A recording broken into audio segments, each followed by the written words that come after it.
சிம்பு கிட்ட இருந்து முழுசா விலகிட்டேங்க ஹன்சிகா. சிம்பு கிட்ட இருந்து முற்றிலுமா விலகிட்டேன். அவரை பத்தி என்கிட்ட எதுவும் கேட்க வேண்டான்னு நடிகை ஹன்சிகா சொல்லியிருக்காங்க. சிம்புவும் ஹன்சிகாவும் வேட்டை மன்னன், வாலு 2 படங்கள்ல சேர்ந்து நடிச்சாங்க. திடீர்னு காதல்ல விழுந்துட்டு தான் அறிவிச்சாங்க. இந்த காதல 2 பேருமே பகிரங்கமா அறிவிக்கவும் செஞ்சாங்க. ஆனா இது ரொம்ப நாள் நீடிக்கல. அப்பதான் முன்னாள் காதலர்களான சிம்புவும் நயன்தாராவும் இது நம்ம ஆளு படத்துக்காக சேர்ந்து நடிக்கிறதா அறிவிப்பு வர, அப்போ விழுந்தது 2 பேரோட காதல்லையும் பெரிய விரிசல். மேலும் ஹன்சிகாவை சிம்புவோட அதிக நேரம் இருக்க விடாம செய்ய முயன்ற அவங்க அம்மா அதுல வெற்றியும் பெற்றாங்க. ஒரு தெலுங்கு நடிகரோட ஹன்சிகாவை கோர்த்து விட்டாங்க. 2 பேரும் சேர்ந்து ஒரு படம் நடிக்க சிம்புவுக்கு கடுப்பு ஏற்பட்டதா சொல்றாங்க.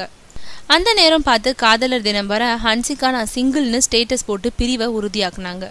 அடுத்த சில தினங்கள்லயே இனி எனக்கும் ஹன்சிகாவுக்கும் ஒட்டும் இல்ல உரம் இல்லைன்னு பகிரங்க அறிக்கை விட்டாரு சிம்பு. காதலும் முறிஞ்சுது. காதல் முறிவை சிம்பு அதிகாரப்பூர்வமா அறிவிச்சாலும் ஹன்சிகா எதுவும் பேசாம இருந்தாங்க.